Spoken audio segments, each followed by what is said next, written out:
E get one man for Isoko land, dem dey call am Papa Ode. Papa Ode get money but e stingy and e sabi carry body well well.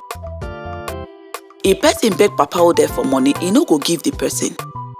Instead, e go dey call the person, "You animal, lazy baboon." When Papa Ode dey waka for road, see person dey rest or dey play, na so e go dey call them, "You animals, lazy baboons." E say na phonetic English himself dey speak. So e get one period, Iko wey dem dey call recession come enter Isoko land. Food come scarce. Market people come talk say dem no go fit sell their foodstuff again. Dem wan keep am for house dey eat am small small. The poor people no see food buy, and the rich one wey get food for house come chop am finish. With their plenty money, dem no still see food buy.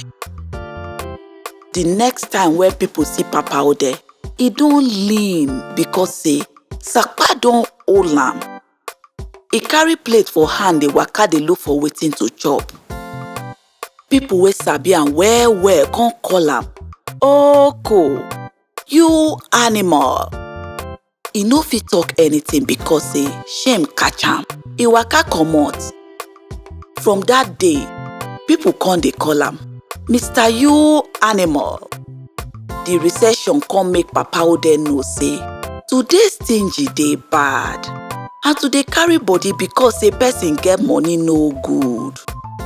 E come talk say everybody na the same, whether the person rich or the person poor. Na one thing dey keep everybody alive, and that thing na food.